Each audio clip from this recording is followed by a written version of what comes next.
This is Jonathan Ferguson, the Keeper of Firearms Artillery at the Royal Armouries Museum in the UK, which houses a collection of thousands of iconic weapons from throughout history. And I'm your host, Dave Jewett. Today you're joining us at the Royal Armouries for a very special edition of Firearms Expert Reacts as we break down some of the weapons from Ready or Not. Explain yourself, young man. There is definitely a rule of cool, I think, with this gun. You know, we really wanted to bring something to the table that definitely packed a punch. I can't think of anything that is more punchy than such a big gun like this. You can't hold that around a shield for more than like 20 seconds. We can't, Dave. I mean, again, I think Judge is pretty buff. In this special edition of Firearms Expert Reacts, sponsored by Ready or Not, we've come to the Royal Armouries in person and will be joined by Ready or Not's lead designer Sean Gorman and art director Mark Ranson to break down some of the game's arsenal and see some of the real-world weapons in action. There is still a pop at the muzzle, almost hidden by the noise of the bolt, and that sound is what it sounds like on subsonic. Our team who work exclusively on the audio, they'd have paid very, very close attention to that sound and the sound difference between this and our other variations of the MP5. It really is very, very quiet. Even on automatic, it's not at all uncomfortable, even indoors. You can now play Ready or Not on PC, PlayStation 5 and Xbox Series X and S. But without further ado, let's get into the weapons of Ready or Not.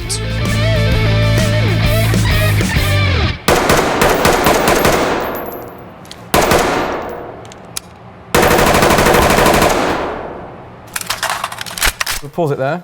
If you've ever shot on an indoor range, especially if you run one, you're probably twitching at the as soon as the full auto recoil kicks in and you're pointing toward the ceiling. There'll be bullets spanging off everything, putting holes through some things, denting other things. I guess there's enough budget in the police department to kind of... Yeah, what is the budget for this police department? Increasing.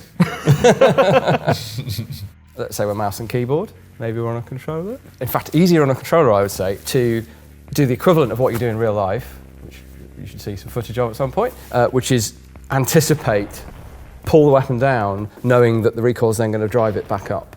And you sort of try and meet it in the middle and hopefully not have the muzzle go too low or too high. If you just hold down that mouse button, of course, it's just going to rise and rise and rise and rise.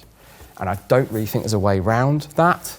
Very difficult to sort of simulate the realism of something going off right in front of you that you're not having to engage with the physics, and it's just very hard to do that. But in terms of how that cumulative effect goes and drives it up, now obviously it's very subjective, depends on your skill, how much you lift, how squared up to the target you are as well.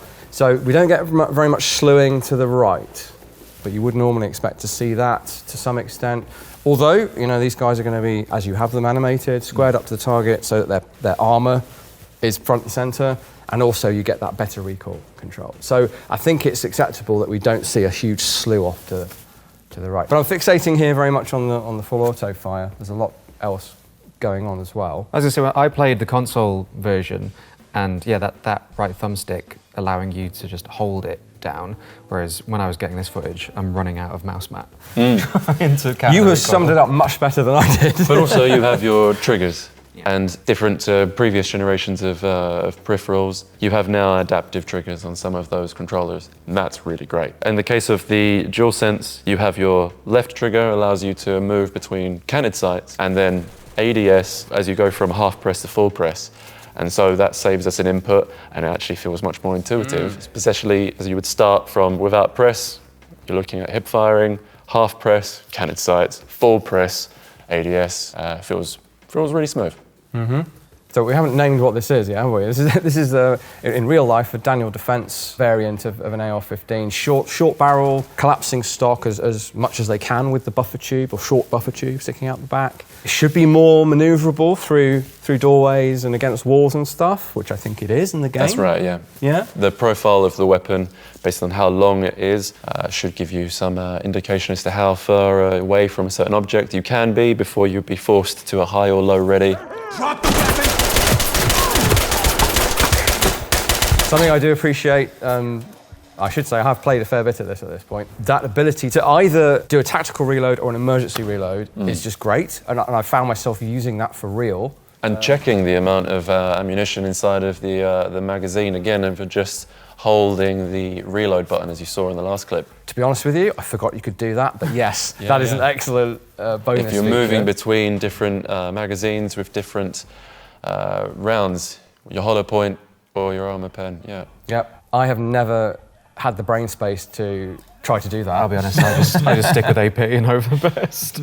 But that, there's so much in this game that is reflective of reality. Do you just go for ultimate? It will go through stuff and through the target and do the job, or do you need greater stopping power, to use the old phrase that really isn't very helpful? And conversely, the other side of the firearm, be in the case of your suspects, who are also capable of using different ammunition types based on the scenario. Some who might use hollow points, some who might use armor penetrating rounds. Is that you going for your headshots, Dave? Well, yeah, he was taken hostage. Had to act quick, I don't think I have the ability to deliberately aim for the head, even if that was appropriate in terms of use of force. I don't know, we've got a couple of S ranks. Yeah, but that's because we went in with less lethal. That's true, yeah. I think we even went in with empty pistols just so that we couldn't kill anyone. So then we've got the canting going on there as well. At the moment, that's only with a laser, like IR laser or visible in this case. There isn't an iron sight, is there yet? Not on our counted sights. But this is more to play on that low ready position, right? So you can see the suspect's hands and what they're doing, but still drop some accurate fire. As you learned.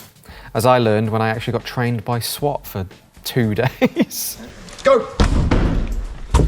That doesn't happen every day, does it? No, that was an interesting week. Down the ground. Yeah, so, and I have definitely made use of this with the IR laser and the nods, and I believe this is a legit tactic, or technique, I should say, to count the weapon and just go where the dot is. I don't think so much with visible lasers, I think because it gives away your position. And we have, the IR lasers as well as your illuminators. Yeah, the IR lasers with the nods is a very cool effect, especially if all of your allies have got IR lasers as well, and all those dots are landing on the same individual. Until you update the game and give the enemies night vision, and then you're screwed. Yeah. If you're ever going to do that. Stop giving the terrorists ideas. Get down! I want to see hands. So G3, G3A3, but a modernised one. We've got a quad rail on there, well, triple rail on there, tri-rail, and claw mount Picatinny rail, low profile. And there are some people out there using modernised G3s. Yeah, so obviously the one in front of us here is the old school, original flavour with polymer furniture and no ability to mount anything except for the conventional claw mount. I mean, you could, of course, just buy one of those rails and slap that on there, and that would give you the capability at the back, and we could also buy a handguard. We have enough G3A3s, we should probably be thinking about doing this, actually. I'd say of the vintage battle rifles, my favourite term. Your favourite term. Yeah. I'm coming to terms with it. This is maybe still the most relevant. So yeah, the FAL is kind of falling away. They're not in anything like the sort of usage that this still is. It's still around, it's still being used, just like all the other HK guns. I've only had limited experience playing with this, but it feels pretty good to me.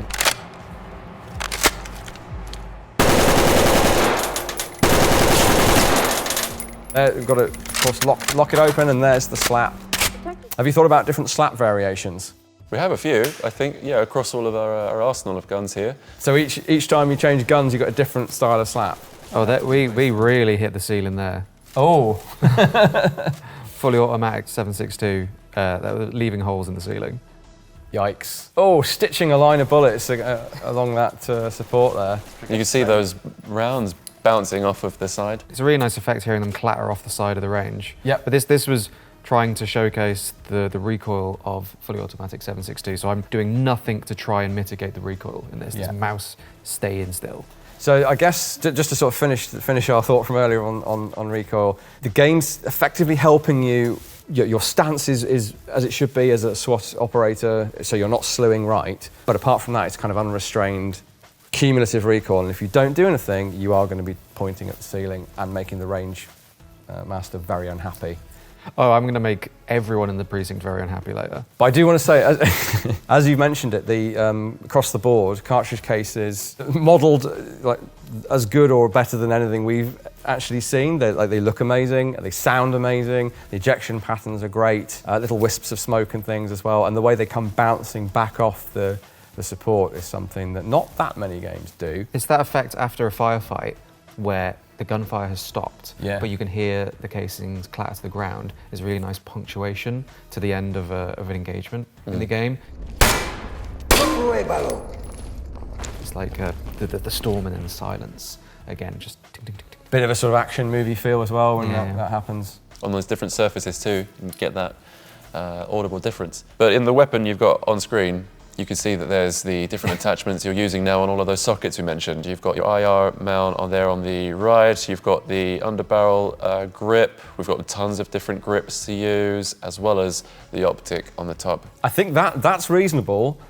I would query the Hera Arms forend on this thing. It just kind of looks a bit wrong, and I don't think it would be ergonomically amazing. If it helps, it was my choice to put it on the joystick. It doesn't. That's your choice. You can then build your weapon, your gun fantasy as it were, if you prefer a particular grip, be it because it looks cool or it has its own use.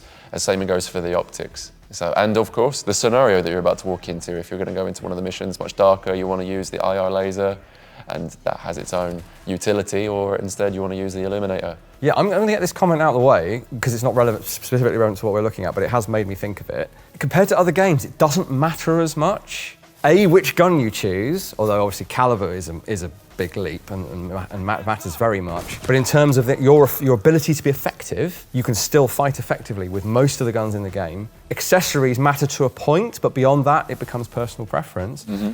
And that would normally be a criticism of a game. It's not at all here. It's a positive bonus for me.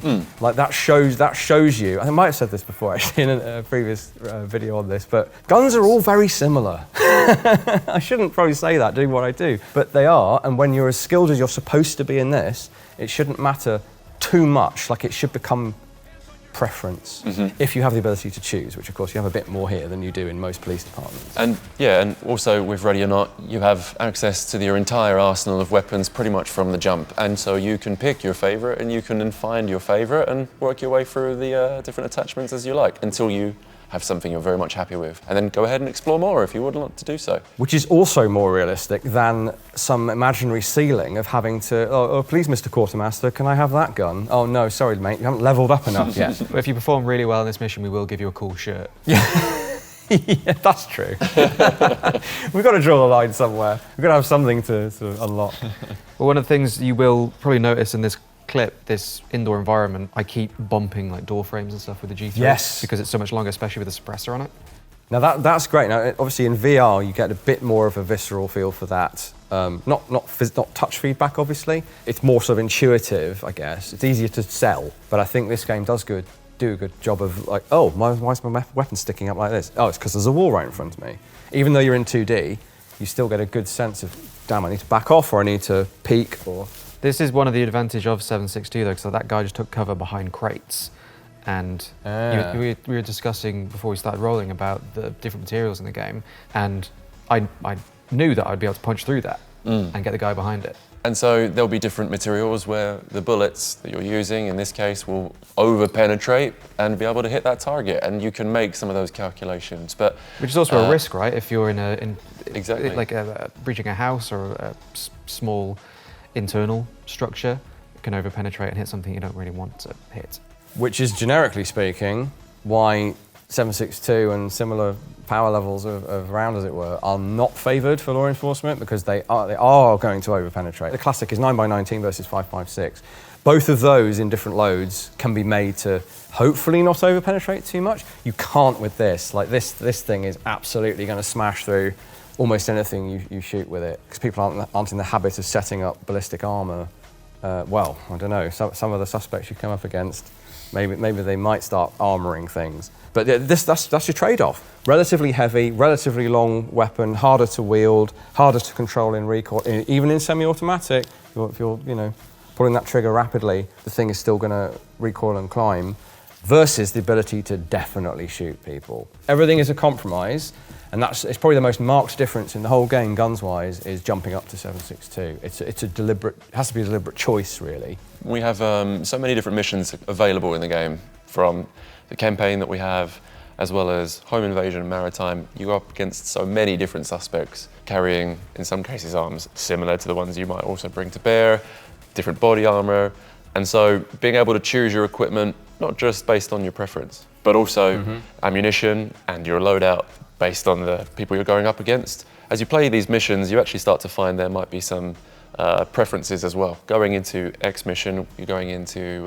suspects with level X body armor, and you might need to then bring something that really packs a punch and puts people down. But if you do that, you're getting 20 round instead of 30 round mags, and you're carrying physically less ammo on you. So again, it's a compromise between, do you want to have the ability to shoot more and hopefully hit something vital, or do you want to maybe try and leverage your skill a bit and make the 20 rounds in that mag, or however many mags you take with you, which is inevitably going to be less with this, to actually make them count. I guess someone with a bit of skill like Dave, who can headshot, might want to take 5.56 or the 300 blackout, which is my favourite, I have to say. I just go with whatever looks coolest. Or when we play together, I'm bringing in the M14 and exclusively running it on fully automatic, so I know it makes you wince. This is the other thing. When you as we saw with that live stream where you were our ringer against the Cody Firearms Museum, you can pick whatever he likes and still do well. But also, your same goes for your armour. If you wanted to take then heavier armour because maybe you find like you're not the best shot and you actually get shot a lot. I'm feeling called out now. Take your heavy armour, but you then get less slots, are more available, magazines to take with you. But yeah, okay, do you want to be more manoeuvrable? And so you actually want to take more munitions with you, great, but you're not going to be as survivable. And so yeah, there's a lot of trade-off when you build your loadout. 6. I got it.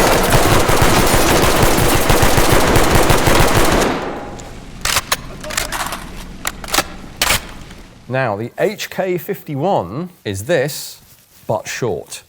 Now, we can't show you one of those, because they sort of don't exist. But here's an HK53, which does exist. So in theory, there'd be an HK designation HK51, but there was never a this length in 7.62 by 51, officially. What there was the MC51, which was a sort of unofficial project, allegedly trialled by the guys at Hereford. We don't have one in this collection. There must, in theory, be one out there.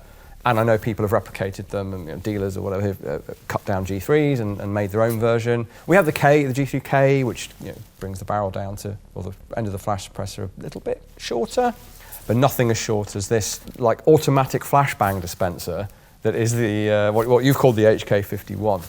It being called the automatic flashbang dispenser, I think that's what Ian McCollum called it in his video. Oh, it probably is. Yeah, I unconsciously picked this stuff. And isn't there a thing about the SAS use? Like that was a SAS use, and someone allegedly, someone referred to it as that. I'm fairly confident they tried it out, as they're known to do. Their ability to have manufacturers, inventors come in, show them stuff, leave stuff behind with them. They'll test it out. As far as I know, it was never deployed. They did famously deploy this, especially as a car gun, and they weren't there were regular British Army forces that did that. 5.56 is bad enough in terms of flash, concussion, controllability and automatic, and it makes for quite a hefty gun as well compared to an MP5. We should say that's where the automatic flashbang dispenser comes from, is that the muzzle flash is immense. But I want to know, on the model, you can see the manufacturer marking that says Flaming Firearms. Is that why that's there? Because of the massive muzzle flash? Well, there's lots of different details that we have across these guns, which I think small, either tiny little Easter eggs or little tongue-in-cheek mentions, and there's a ton of those that you can find across the arsenal, to be honest. That'd be one included. The LSPD's budget also allows you to play around with so many of these different tools. I saw that and I was like, that has to be a nod to the massive muzzle flash. As we'll see in the gameplay. It definitely do flame. It do be flame. We'll see in the gameplay, the muzzle flash is notably different between the full length and the short version. But from memory, you're not applying the concussion effect that you get from a flashbang with this thing. No. That would be too much, I think, for the player. You will see, however, the suspects, their stress levels will be elevated based on how many rounds you're putting down range and how many bullets are being fired, not just yourself, but their own teammates too. Look at that flash. Yeah, Look that's at that immense. muzzle flash. And then stress levels, you can see it go up, and then they start to react, behave differently. Oh, you can tell how long I've been at the firing range there. Yeah. I need to clean up that brass. That'll be a fun little mini game, brass sweeping.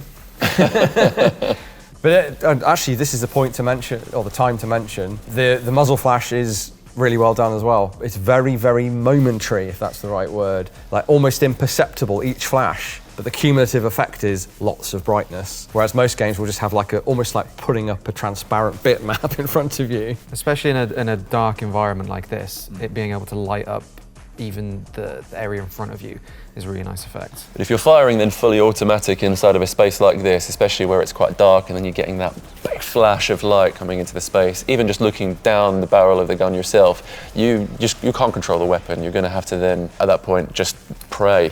So spray and pray means bringing it back under control and start getting some more accurate fire, single shots, and that's how you're going to preserve life really in these situations, right? We don't want you spraying continually every single magazine. So you've said that the more incoming fire, the more stress the opponents get. Does this weapon with its extra concussion and flash make that effect more, or is that too far down the rabbit hole for you to have implemented? We definitely have, based on your mission, there are different changes based on stress, suspect stress, morale. But in the case of your weapon type, no, unfortunately. I don't know. See, I don't think in real life, I suspect it wouldn't make that much difference. You might notice it, but you'd be too busy being stressed and panicking. Maybe professional level, as we might encounter later in the game, might react a bit more like, this 7.62 is coming my way. I know that can penetrate through drywall or whatever, so my stress level is going up. But that would be incredibly granular realism to. But is go that far. the point of the shorter weapon is that it's a more compact weapon to use indoors, still have that 7.62 punch, but you've got extra recoil with the shorter version than you have the longer version. That's the trade-off. Right. Yeah. So then going back to what we mentioned earlier about which is your preference, you might prefer then the shorter stock, the shorter barrel length in whichever version of gun that you might choose, because it allows you to take those corners a little easier. But there might also be a trade-off when you're still dealing with a gun like this, which is got also it's a mule when it kicks, right? So reducing barrel length reduces the pressure and therefore the felt recoil, but reducing the mass of the weapon by cutting the barrel down more than equals that out, so you subjectively end up with more recoil with a shorter barrel, certainly in 7.62. But certainly as close as we can, with every gun that we implement across the game, we're trying to pay quite as close attention as possible to realism. So we want these experiences to be authentic, to still remain grounded, and we look at a lot of reference material. So, like that reload, you've got such a great variety of reloads here. Like in that case, this is one of the few I think where you retain the mag in your hand, or you bring up the fresh mag, remove the spent one or the partially spent one, or you can double tap and dump that mag, or harder to do with this system, of course, because we're having to actively. Still quite quick, but not as quick as slapping a button. So that's exactly it. So is there a mag release on the right side of the weapon there? Is it, or is there it is, but you've got to have this is a deep cut internet meme, but salad fingers, level fingers to. Which translates to our experience Rusty playing spoons. it. It's like. So the fact that, and then you've still got to really rip the mag out with the other hand. You will see that what always comes to my mind when this comes up is Die Hard. The bad guy is sort of stalking John McClane, almost sadistically reloading his weapon, and he's having to reach forward and press the mag catch. He's having to reach all the way forward and remove it in a really awkward way, but he does it in a way that's like, I've got time to do this because I've got time to kill you. So it works for the scene. But what he should have been able to do is the classic HK of paddle, press, rip out, right. Which is what we see there, of course. So really, people who use these for serious purposes don't ever use that mag catch because it's in the wrong, and I don't really know why it's there, to be honest with you. Anyone at Obendorf care to comment? And just the sheer chaos, like the scene we just saw of, in close quarters with the flash, the smoke, the heat haze off the barrel, the incoming fire, and it really captures that kind of desperate chaos of where a firefight is kind of either going wrong or has the potential to. It's not, if the team clearing the structure or whatever are on their game and the opponents aren't sort of top tier, then it's a different story. Just how frenetic the firefights can get in this is very well conveyed by that clip. Which translates to our experience playing it, you swearing a lot. Absolutely. Jump scares are plenty. Oh yeah. Frustration of fumbling a gun, or like forgetting to reload. Like playing something like COD, I'm like, obsessively reloading after a burst or something, which is bad enough. It catches me out. This game, I'm so kind of into it that I just forget to, and I get the dead man's click situation, and often you die. But just having to remember roughly how many rounds you have, there's no immediate counter to do that. That minimalist HUD is also a big factor, but that's across the board, not specific to the weapons, of course. I like this one more.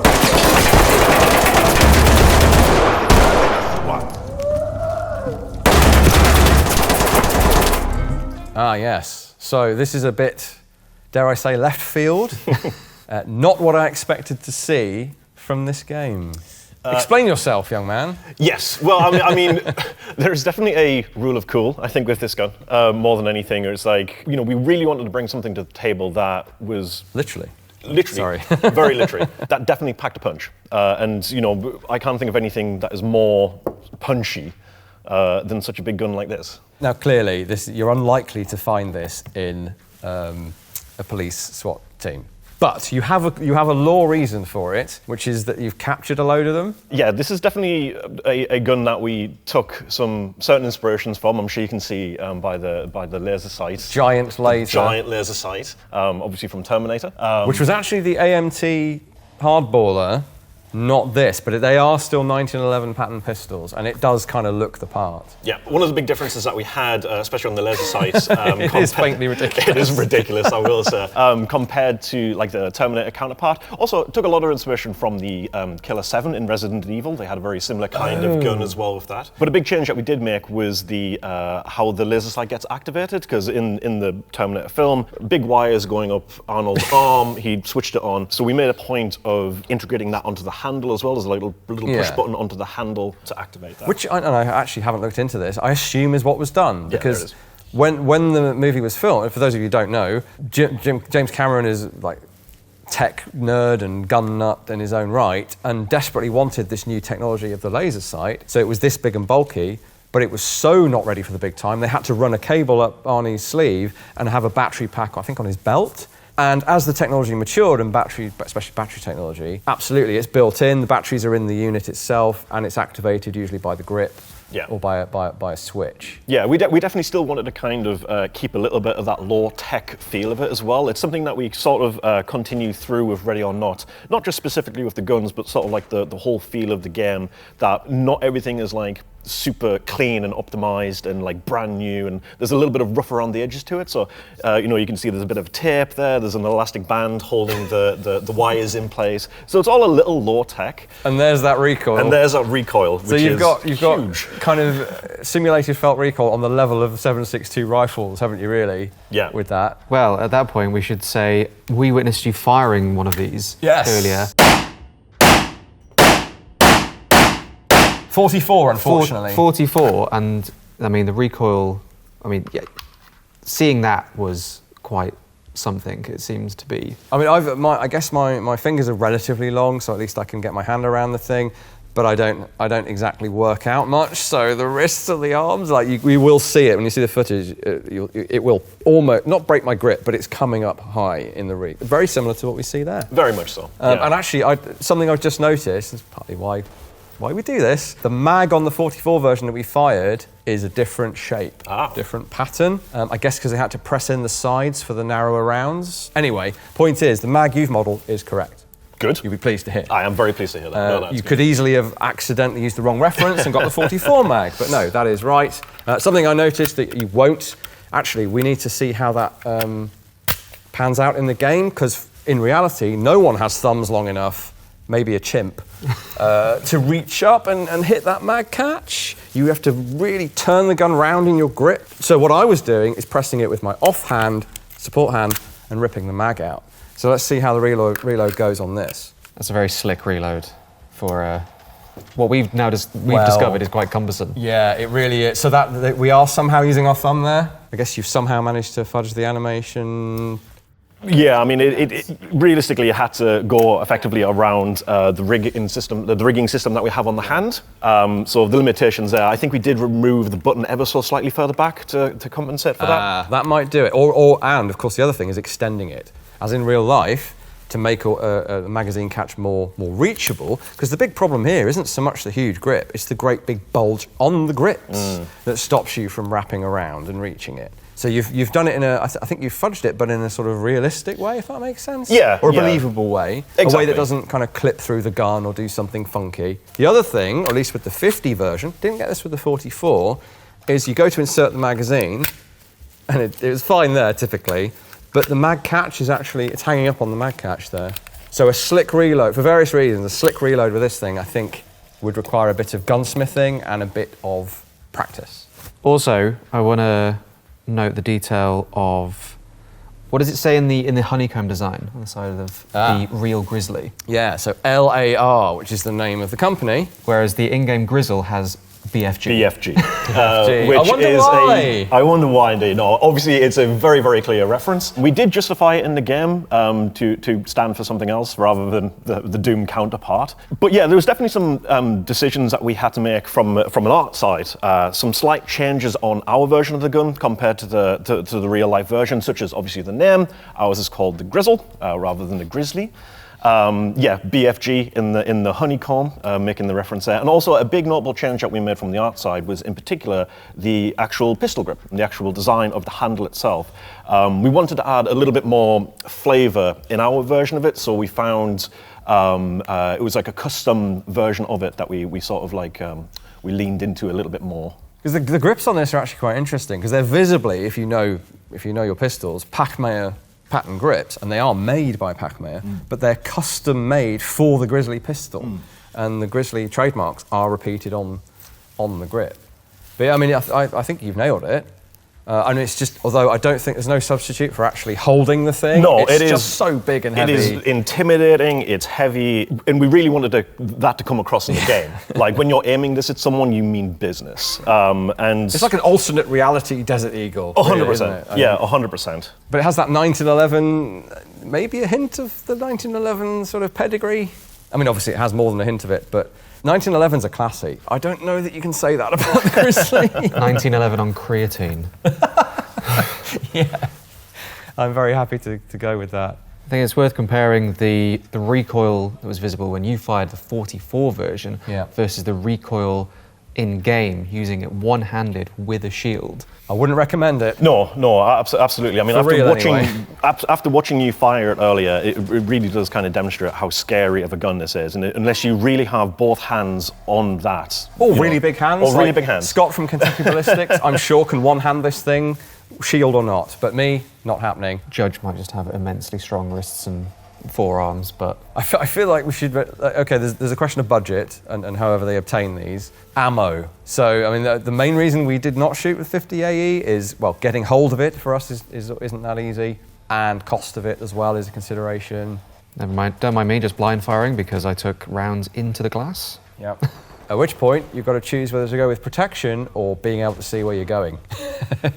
Again, this is generic, really, but good modelling of not only the ammunition, but the magazines as well. You know, we haven't got any concerns over is there a follower or not, which we've had to discern for some games. I mean, certainly besides sort of like the rule of cool, which, you know, as much as we try and bring a real sense of realism to Ready or Not with like the arsenal that we do choose, every now and then we do want to have a little bit of fun, not only just for the player, but for us as devs as well. You know, as the crime in Los Sueños gets worse and worse and worse, you know, they're bringing more intense weapons to the table. We kind of wanted to sort of like bring that from our side as well. You know, hey, they're bringing bigger guns, we're going to bring bigger guns to the table as well. And it was a little bit of a justification to have this in the game. I was going to say, I hope you don't mind me saying, this feels like the most rule of cool gun you've added. I think so too, especially with the huge laser sight on the top. So as ever, I'm reaching for real world relevance, and I think the closest is there are a lot of police departments, certainly in the US, that do still use 1911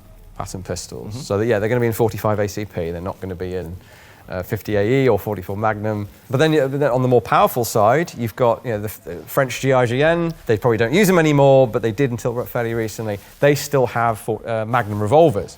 They're 357, but you can't hold that around a shield for more than like 20 seconds. We can't, Dave. I mean, again, I think Judge is pretty buff.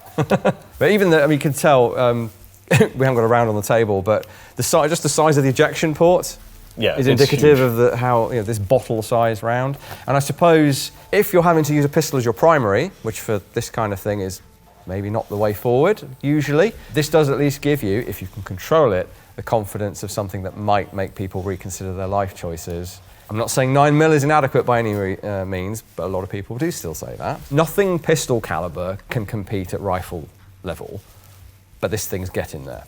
Because the real world capacity is 6. It's 6. Same for 44, actually. We do, in fact, have an 8-round capacity there.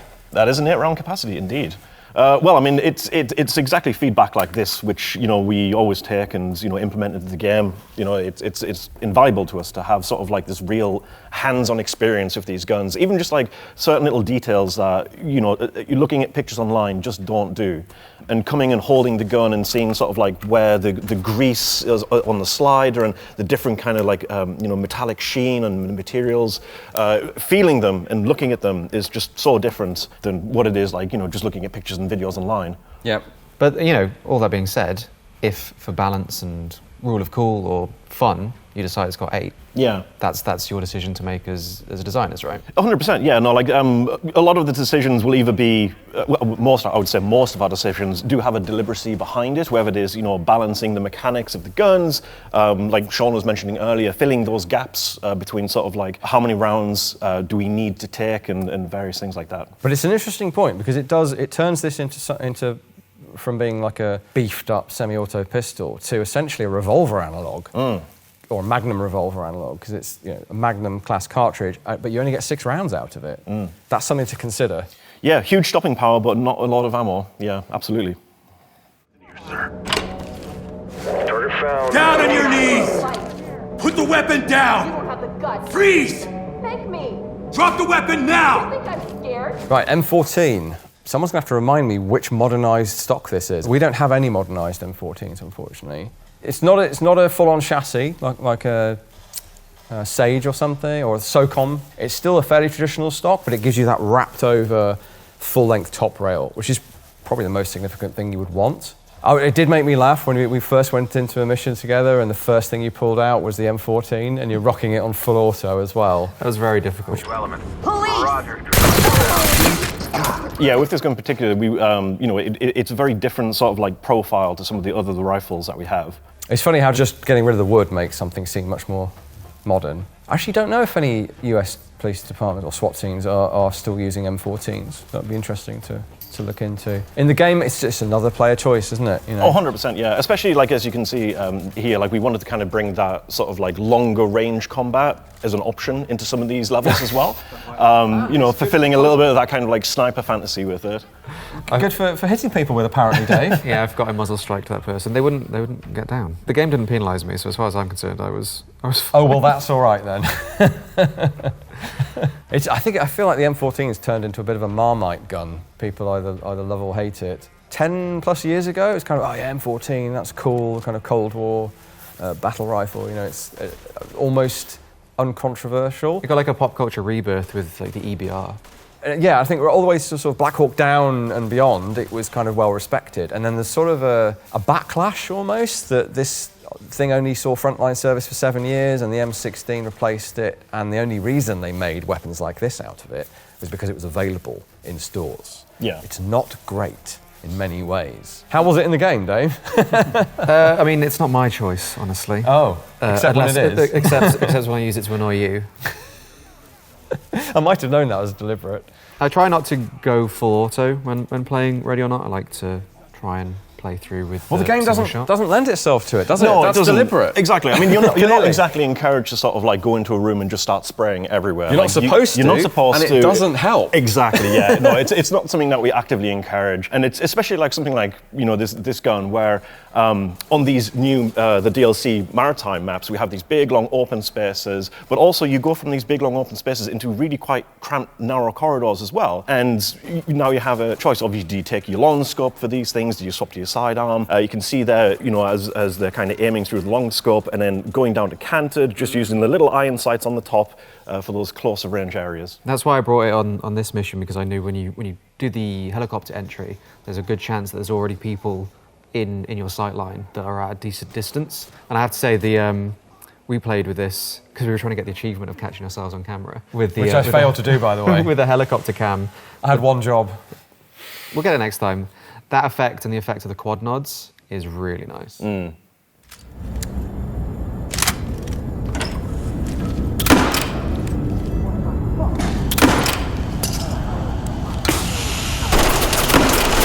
if you are. Now this feels like an upgrade over the M320 single shot launcher. Budget's gone up.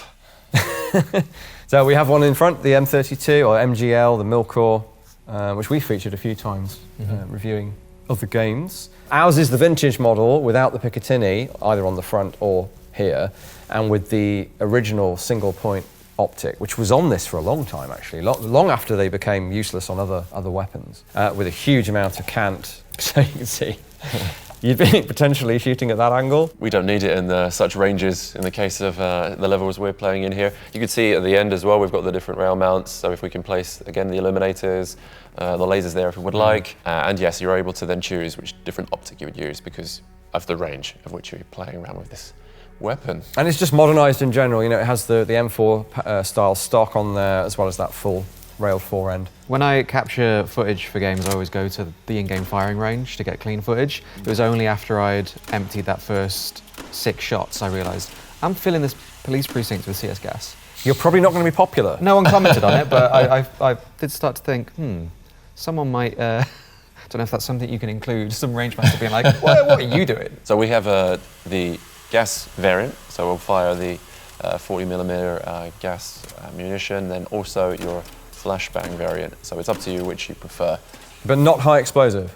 No, are you surprised? It doesn't really fit the use of force spectrum, does it? At least less lethal goes right out the window if you're using fragmentation rounds, yeah. I will say when I was recording footage, I loaded into a map with the launcher, CS gas, dropped a few rounds, realised I wasn't wearing my gas mask, quit back to headquarters, put it back on, and this is the footage you're now seeing. Right, I have done that as well, where I've taken CS or and one squad member will forget to take it and start coughing up a lot. As I did, in fact, when we were playing together. Something I particularly enjoy is gas mask, illuminators, CS gas. The levels feel amazing.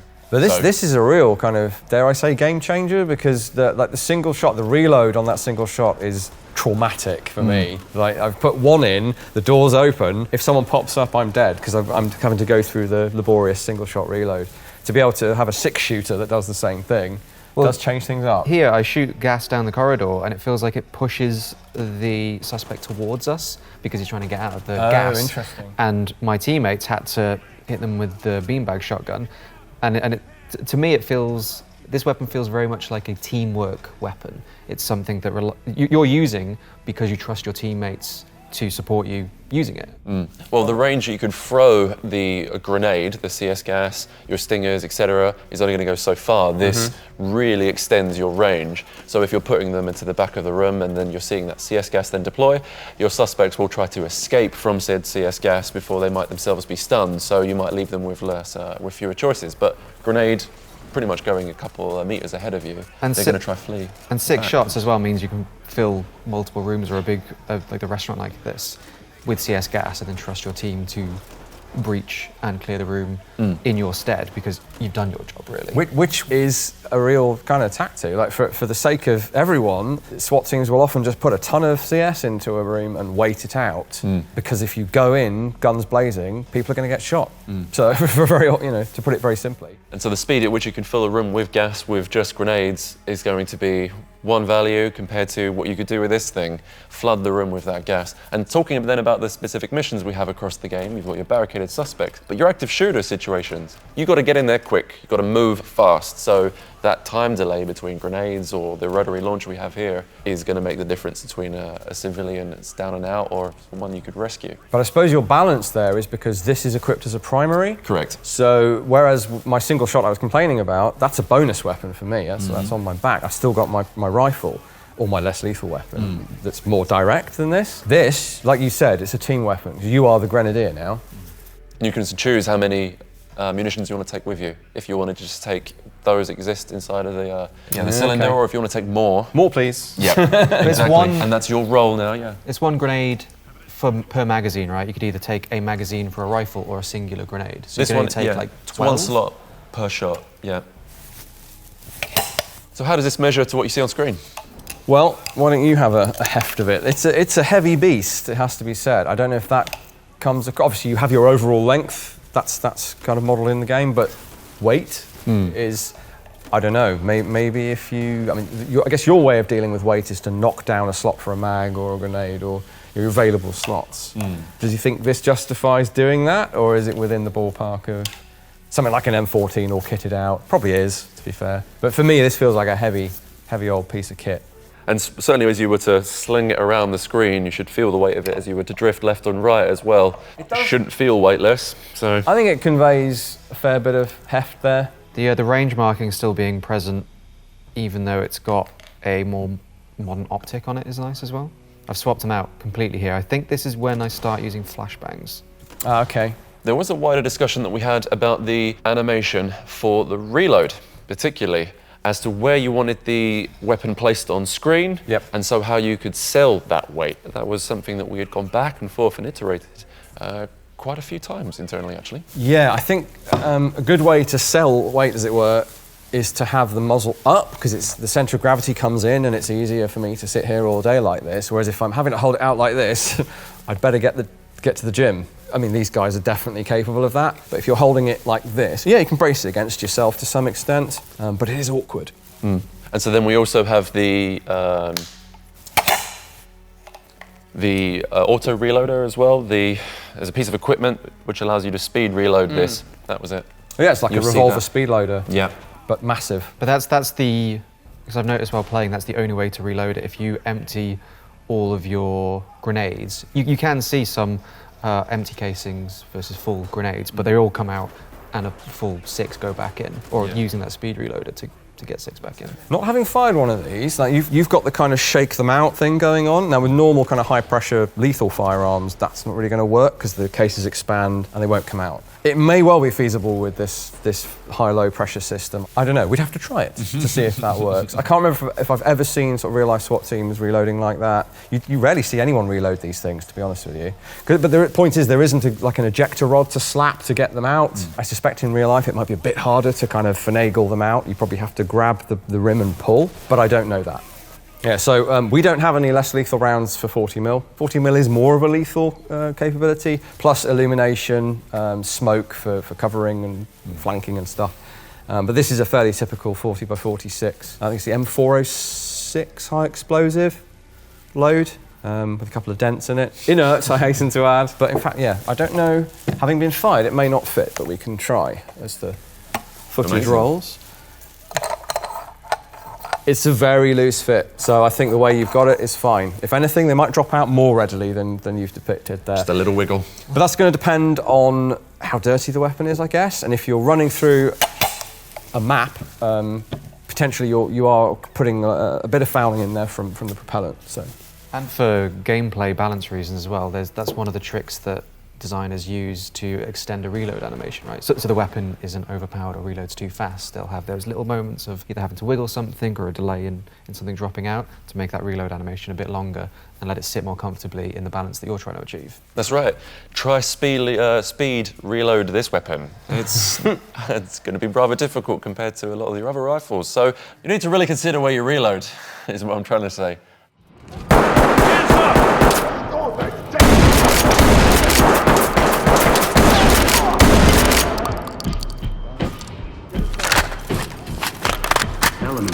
Yeah, you were saying that you wanted a magazine-fed shotgun that would suit the equipment that's found in the rest of the game, right? Yeah, that's right. This was the gap that we had in amongst our shotguns and the arsenal of shotguns we have. So this one, your magazine-fed shotgun, is a nice, helpful alternative. Again, it's down to your preference. Do you prefer a single reload, in the case of the alternative, to reload it by every single shell as you go, then through the next 5, 6, 7 seconds? What do you prefer? And this is, yeah. Because classically in games, if a shotgun is magazine-fed, usually it's either semi-automatic or fully automatic, but you've got both magazine-fed and pump action. Yeah, now the real story behind this thing is that this was actually developed as a breaching shotgun. That's the reason for the mag, because a breaching gun, like your breaching gun in the game, is super short because you have to carry it on your back. It has to be portable, lightweight, not get in the way. And you pull it out, you blow the hinges off, you crack on. To bring back that magazine capacity, you stick a magazine on the bottom of the gun instead. What you've done is sort of leverage that technology, which really exists, this weapon really exists, the Mossberg 590M, M for magazine, into a gun that suits your gameplay. So it's something that could exist, a longer barreled 590M, and will exist, no doubt, because I'm sure they'll be selling it for beyond just breaching. We were between whether or not we wanted to even go for the shorter length barrel or not. We opted for this. I mean, if you were using this as a fighting shotgun, it makes sense to have the longer barrel. It still gives you more capacity than the tube mag would. The other thing they've done with this, of course, is make the mag massive. Normally, shotgun mags stick out massively and a very low capacity. You really got to punch that thing in there. I think that conveys a good sense of, not that I've handled one yet, but the mag is big and unwieldy. Because they're 12 gauge rounds, you know? It has like a rifle-style magazine catch. So would that be on both sides of the shotgun, so you could operate it with your index finger? I think so, or one big paddle. They're a bit of a niche box mag-fed shotguns. Manual shotguns, pump shotguns. As you say, magazines are the norm for spicier shotguns.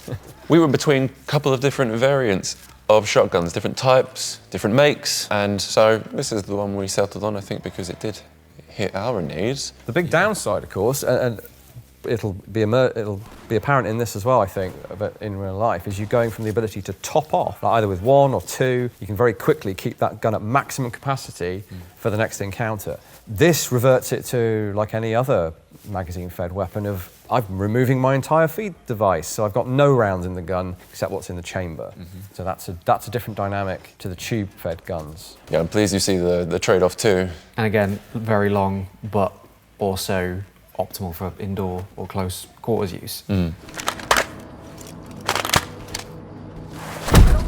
I feel so embarrassed when I'm kicking down doors and it just won't go. And you get that awkward message of can't kick door with broken legs. Yes! Come on, man. So you can break your leg just by trying to kick doors down? Because I've done it after I've been shot in the leg. You're getting shot a lot. And then tried to kick the door and failed it when you've broken your leg. Yeah, you got injured legs, so you can't kick. When I breached a door, knock, knock. I used the big... When I breached. I got to get that in there somewhere. All right. Knock, knock. The flex. Oh! I will say on the reload, and this is just something we see, and people do it in real life, a rock-in mag, slapping a rock-in mag is a bit redundant, but people do it anyway. So it's not like it's wrong, but it's kind of a bit pointless, because you're not seating it any better. If it isn't seated correctly and you slap it, it might knock it out the gun, I guess. Maybe that's a reason to do it. So you know you've done it wrong, but you should just know from experience. About my only kind of criticism there. Trailers en route. You're safe. Civilian ready to go. My old favourite, the MP5 SD specifically. Now, we shot one on the range. Bit more modern than this one, and it was an A3. This has actually got a very vintage finish to it. This is quite old, but otherwise the same. Integrated suppressor. I think a lot of people know about this. It really is very, very quiet. You know, I took my hearing protection off at one point. Even on automatic, it's not at all uncomfortable, even indoors, and that's with supersonic ammunition.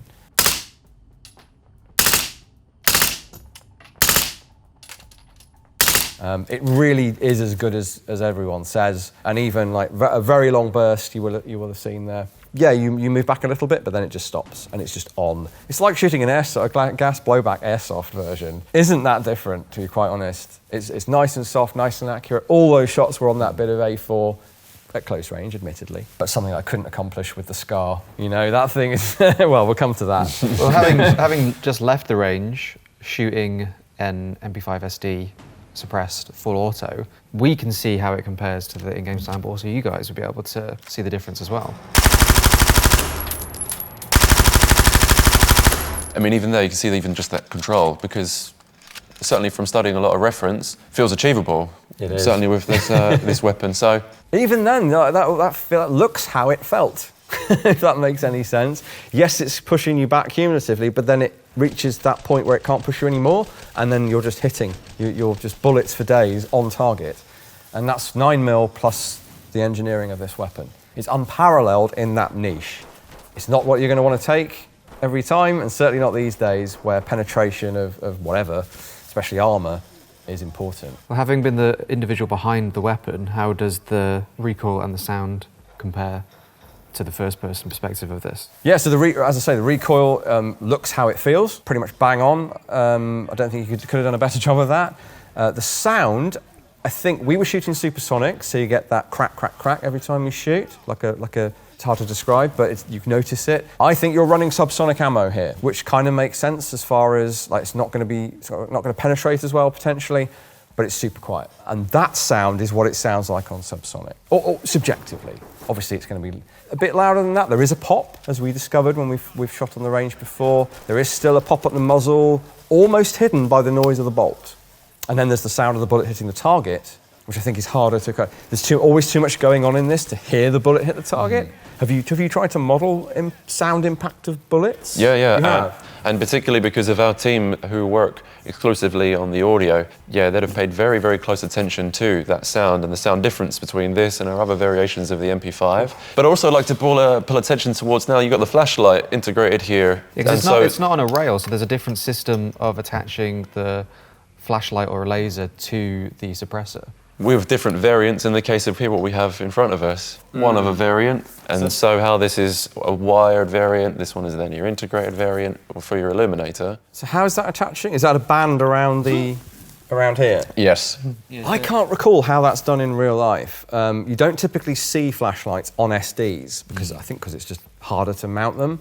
This was your classic, like late 90s, early 2000s Surefire handguard with the integrated sort of swell to take the flashlight.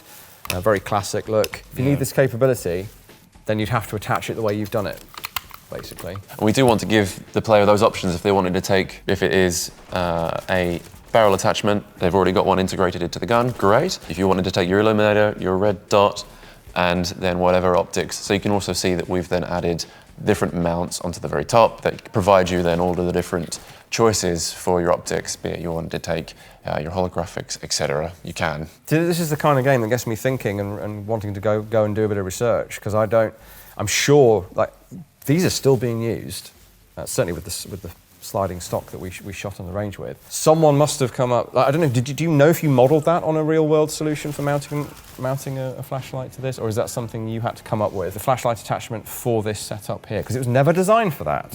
This is the problem we have with legacy platforms like this. In fact, HK had to change the original design just to mount optics to it. We're talking very early here, but still. And then there was no official way, as far as I know, to mount a flashlight. Your different attachments around the end of the barrel, that's going to also pretty much, if in the case we saw on the range, it's going to heat up as well, right? It's going to get hot, but not in a way that's going to be a problem. Well, yeah, they don't exactly look like plastic cable ties, at least, because that might cause an issue. No, this is to be clear. This is a plausible. I don't know if it's a real world solution, but it's plausible enough. Like we do see this with maybe more retro ARs, or where especially police departments are kind of stuck with older ones. They use a similar clamping system around the barrel for like a laser illuminator, or maybe a small flashlight. So it would work to do that.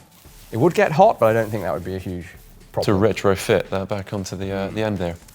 You could. I think someone in the States has come up with a railed handguard for an SD. It's like M-Lock. Now I chickened out on my big playthrough, as it were, on through the main sort of commander mode. I was planning to keep using the MP5, the beloved MP5, until I found I was failing, and then switch to something like the Elvor or SR60, my other two favourites. Yeah, you get into the Ides of March and you're facing then body armour. I bottled it earlier than that. There's no point using this. You may as well go straight to 300. And to be honest, that's kind of realistic, because these are kind of falling away. They're still out there. But that's a great use of the commander mode, because it also means you can get to a point questioning whether you want to continue using that firearm, or do you want to change, go explore something else. You can still continue to use the MP5, but you might die. Put your hands up! Get down now! Hands up! Drop the weapon! Drop the weapon and get down slowly! Police, you're under arrest! Fuck you! All right. Hands up! Above your head! Right, pepperball guns and me, I don't think mix particularly well. My main tactic is spam the whole mag and hope for the best. But obviously with reduced magazine capacity, you then run out of ammo And if they haven't, if the suspect has not responded in the way you would wish, well, I guess you draw your pistol and fail the mission, fail your S rank. Exactly. What do you do then? This weapon in particular is one of my new favourite additions to our arsenals. A pepperball pistol? Pepperball pistol, absolutely. So, which is a real thing. Absolutely a real thing, 100%. So very much like you said, there's a number of reasons why we wanted to include this into the updates. Very much like you said, you're trying to do a non-lethal run, you take a beanbag shotgun or your pepperball launcher. Let's just say you're not doing well with your accuracy that day, or they're just not giving up. You run out of ammo, then what do you do? It makes it very, very difficult then for the player to do effectively a non-lethal run at that point. So we wanted to bring a little bit of variety to the table. You can even then rock a lethal primary, non-lethal secondary, which is now an option that you never had before, other than the taser. But again, adding more variety onto that for the player to effectively to explore and have some fun with. There's some changes that we made on our design compared to the real-life counterpart. Not huge ones, right. But the real-life counterpart only has the text specifically down the right-hand side, so the left-hand side of the gun would just be the yellow and the black. Okay. They didn't have the texter. But you wanted the player to see that? Absolutely, yeah. So because the gun's on the right-hand side, you never really see that side of the gun. So, we put all that lovely detail in. We wanted the player to see it and experience. So we just put it on both sides, just to kind of keep it, just to keep it visually interesting. And obviously, like adding a little bit of sort of narrative flair as well, property of the LSPD. Which I'm certainly not going to gripe about that choice. Like, I didn't even know which side the text was on in this case. And the .68 on the side, in case anyone's not aware, that is standard imperial measurement for paintball ammunition. Same goes, of course, for the pepperball rifle. You could shoot paintballs at people out of this, but it wouldn't really fit this application very well. It's worth noting a difference between sort of like the primary pepperball rifle and this one is very much like you said, much smaller caliber pepperball, so much smaller field of radius of where that pepperball will affect, and more often than not you might have to maybe put 1 or 2 rounds into them more than the actual rifle equivalent, which packs a little bit more of a punch, a lot more sort of pepper spray radius around it. So you are, I suppose, encouraged a little bit to be a little bit more wise with your shots, but at the end of the day you can now bring 2 versions of the pepperball. So as not to run out of ammo. Exactly, And I'm just thinking, so I only got round to Dorms last night, I think it was. You had a requirement there, a mission objective, to arrest 5 of the very aggressively armed suspects. So I ended up going in with the pepperball gun as my primary and relying on a pistol for mopping up once I've got my 5. This would make that mission a bit less stressful for me. 100%, yeah. It's just a little bit of something else. Like it. Yeah, it's just a little bit of something else to fall back on if things do get a little bit spicier, no pun intended. Oh, literally spicy, yeah. And I found for S ranks, being able to have a less than lethal weapon and a shield was also really helpful. And the trade-off of less shots from a pistol, but having some protection, really helped with those S ranks. Or at least having one officer have that setup really helped. So because I can't switch off this part of my brain, there's too much recoil for the pistol. Possibly, yeah, possibly. But again, it sort of goes back to the thing that we were talking about earlier. Like, there's a level of kind of like gameplay mechanics and realism that we have to sort of like balance as developers. Because if we made everything exactly like the real life counterpart, it might throw off the design of how we want the combat to play. So there's a few concessions here and there that we have to make, if anything, just to make our game a little bit more engaging, a little bit more fun, and a bit more of a challenge for the player as well. I must admit, yeah. And I guess this is also true of the pepperball rifle. Like you're upping the recoil over what it would, because anyone who's played paintball knows there's no recoil on a paintball marker. Same applies here because the projectiles are a similar mass. Yeah. So you're building that in. Otherwise, you'd just be able to make people surrender. It would be a laser beam at that point. Really easily. Yeah, just all shot. You could just empty your mag and they'd all go in the same area. Exactly. Are you modelling drop differently for the pepperball balls as well? Because the propellant is just going to... It is something that we have taken into consideration, yeah. It's, just kind of, like I said, we want it to be as accurate as we can in some areas. So understanding that you're probably not going to be hitting someone on the other side of the map with this thing. Not only is it not as accurate as the rifle counterpart, but yeah, that drop is definitely more significant too. We were talking before about how the crime in Los Sueños is getting better. Chances are the people that you're coming up against might be a little bit more prepared, wearing things like gas masks, where if you just come in just with pepper balls, it might be fantastic for clearing out some areas, but you might end up in a situation where you feel a little bit helpless against someone who's came prepared gas mask wise, and you no longer have that effect against them. Moving into handcuffs.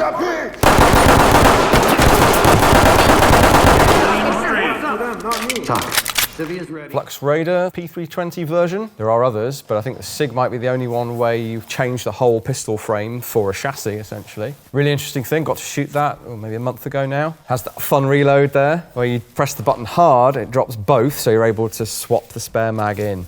Would it be helpful for me to give you a little bug report that I noticed? Absolutely, please do. Yeah, I mean, you've reviewed some of our weapons in the past.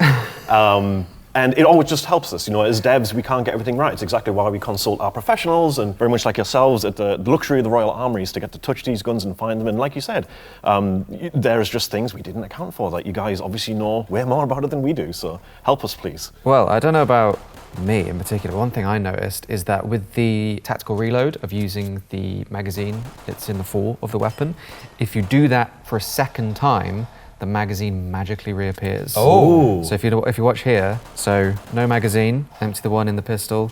Oh, how's that come from? Slide of the hand from the sleeve. Magic. Judge is a magician at the same time.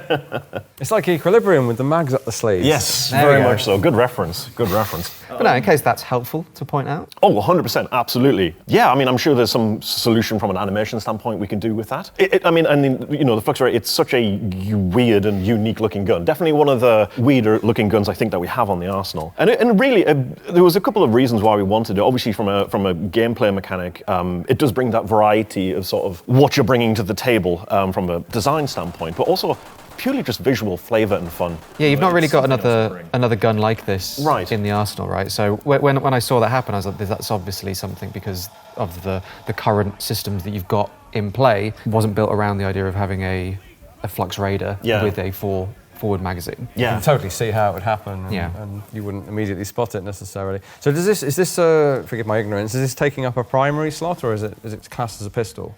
It's a primary slot, yeah. Right. Makes sense, because you cannot holster, as far as I know, there's no kind of giant race holster that will take this thing. Exactly. So effectively, you're sort of like taking an additional pistol plus at this point. So again, is this just sort of a rule of cool? We wanted to add something new and interesting? A little bit, yeah. We try and, very much like we were saying before, like we try and obviously bring a lot of realism with our choices, but every now and then we'll have the one thing that's a little bit weird, but hey, let's take it along, let's have some fun with it, But for gameplay, this is super compact. Super compact. I wasn't bumping into anything with this thing. Yeah. Surely I was only being able to, do pistol damage. Yeah. But it being that compact, going through doorways and stuff. Yeah, literally taking that same doorway that you did with the shotgun previously, and you're just sliding through those corridors very, very tactically. I mean, at one point, from what I gather, received wisdom of CQ of urban house clearing was you switched to your pistol because of that very reason. Mm-hmm. And I think things of tactics and techniques have evolved to. You don't abandon your primary anymore. I think the jury's out on this new wave of stocked pistols being useful to law enforcement. I've heard of some sort of beat cops carrying, not this, but the universal service weapon, B&T, which is a lower profile version of this that you can carry in a holster. And if you need to make that shot at distance, or I guess in this case, rapid shots close up that are accurate and aren't going to hit the wrong people, it might have an application. It's within the kind of bounds of believability that someone might take this out. Oh, 100%, yeah. And it's exactly like you said, sort of like in that close space, like you've got that really good rate of fire with it. And more importantly, you have that accuracy that goes with it as well. Like the recoil is almost like laser. Oh, it's very controllable. Yeah, very, very controllable. However, I would still rather have an MP5. But I am biased. Police, get down! Stay back! This is another gun we got to see you fire. Which was a new experience for me, which I think comes across in at least in the outtakes. I don't know what I was so surprised. I was expecting it to be not very controllable in automatic. I wasn't expecting it to be so slow. Very slow rate of fire on this thing. Clearly hadn't revised my Jane's infantry weapons because this thing chugs. It almost felt like the old STG-44. A bit slower, dare I say, than how you have it. I noticed that too, yeah, as we get to the range. And how you talked about the control as you were firing pretty much semi-auto, comparatively to your full auto. You probably do, or you could find it in hands of someone where if they were able to, pretty much even at single fire, get a lot more rounds down range. But, Now, I think the way you're depicting semi-auto there is pretty much bang on. That's how it looked for me in first person.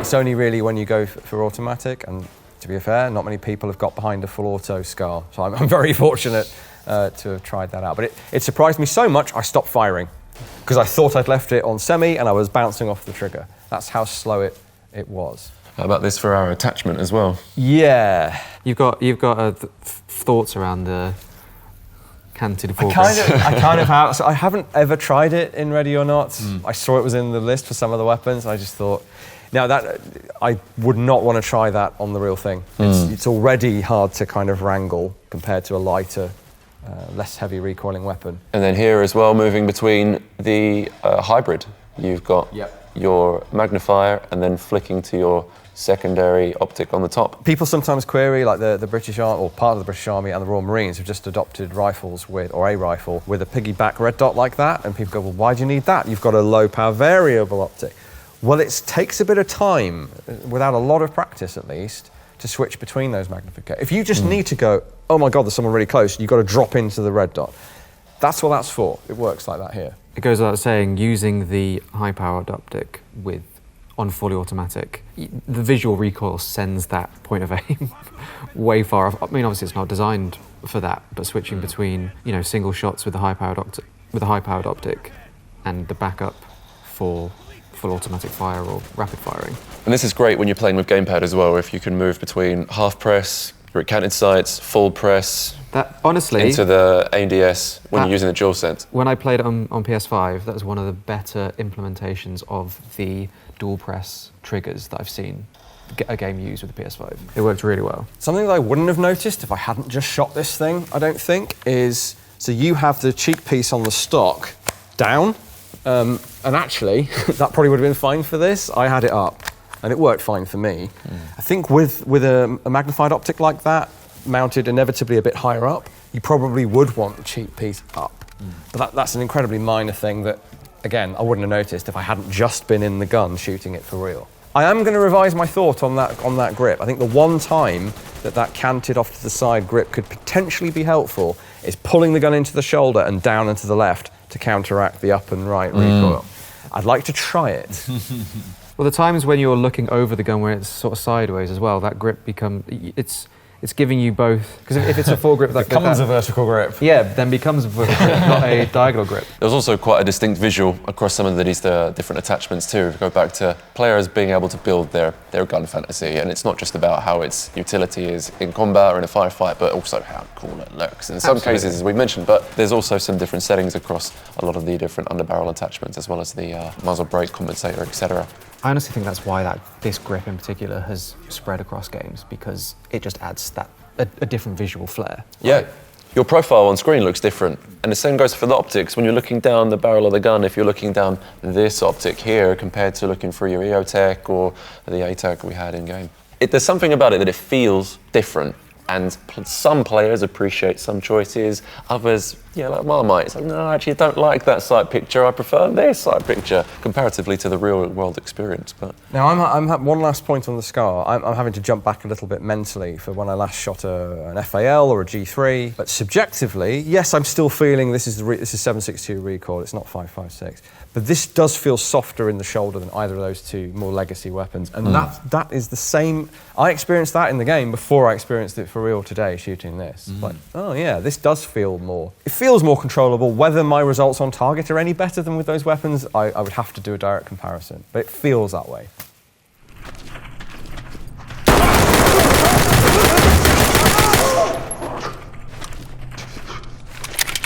The first thing that comes to mind with the pistol is there meant to be a standard service pistol for the LSPD? good And question. is this it? Good question. And we have a default loadout. You could probably say that the Glock would be our default loadout, so that might be your version there. We have many to choose from here. You've got also quite an exhaustive list of sidearms, including the revolver, but you can then choose what your version of the LSPD default is, of course. You want to outfit your SWAT team with other kit? Part of the reason I ask, other than just curiosity, is I believe LAPD SWAT, who may or may not resemble LSPD SWAT, have switched to 509 as a standard. And I wondered if you were aware of that, and that's why you put it in the game for this sort of alternate reality equivalent to that service. Not for this reason. In the case, we had brought this sidearm forward, but yeah, our default was, and has been, Glock for some time. Yeah, that's interesting. But time now goes by, especially as the new DLC gets added. We start moving forward into the fiction. Who knows, that could change. Okay. This is tangentially related, but when I capture the gameplay, I try and get a good variety of maps. These tunnels still terrify me. They're awful. They are, I know, I've seen people glad it's say... not just me. No. These tunnels especially, Mind you, more than any other map. You're talking to the man who used to jump at Wolfenstein 3D, so I'm probably not the one to Even make I'm not this that bad. call. It's when you come around the corner and one would go at you, and How do they go? just or words to that effect. Syllables to that effect. They used to take hiding places some time ago, which made them so very difficult to find. Yes, I know. Yes. I feel like you've added like the flares and stuff, because I remember when I first played it, it was pitch black. Nightmarish. Yeah. I've seen people describe Ready or Not as a horror game, and some of it's the ambient soundtrack, the score, the levels themselves, of course, the lighting. Some of it is the physical or the 3D design of the maps, just hemming you in, getting you confused. My sense of direction is basically Claustrophobia. non-existent.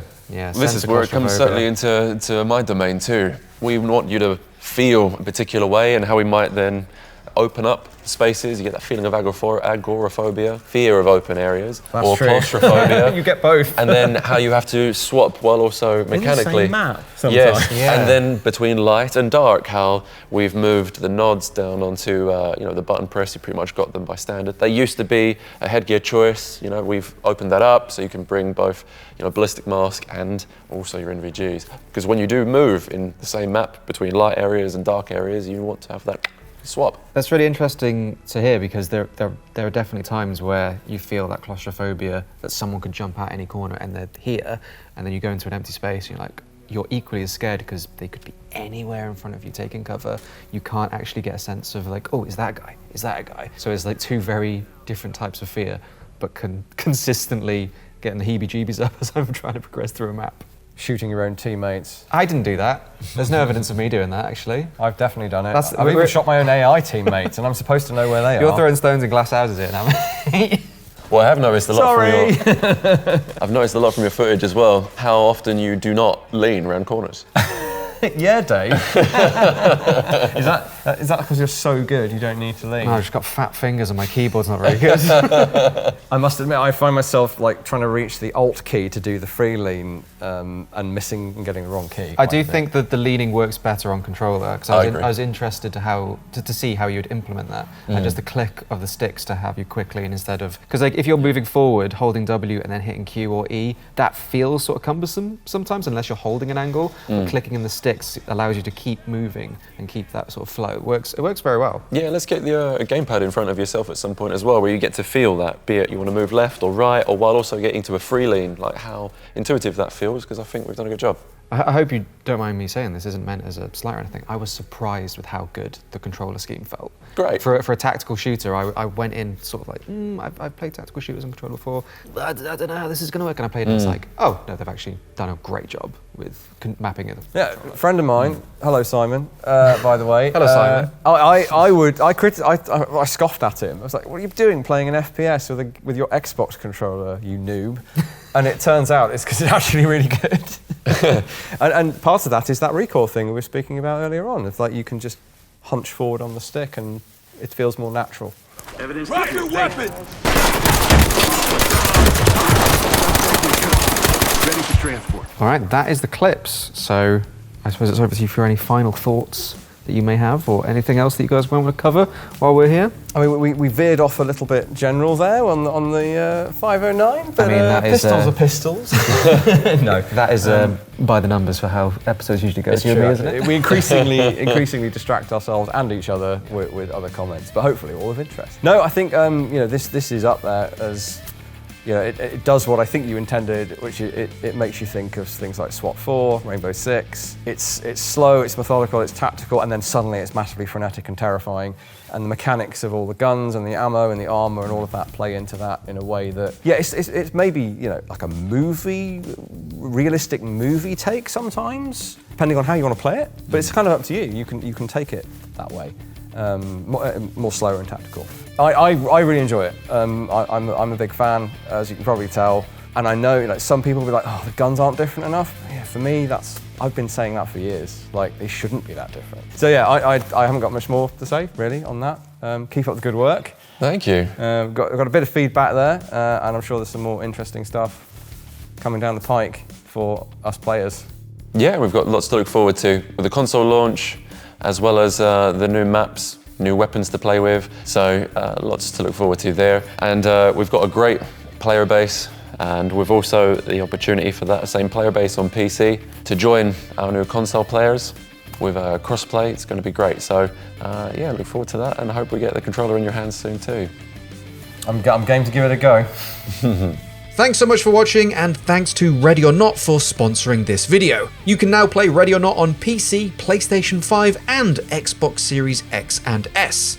With full crossplay available between platforms, now is the perfect time to squad up and start kicking down some doors.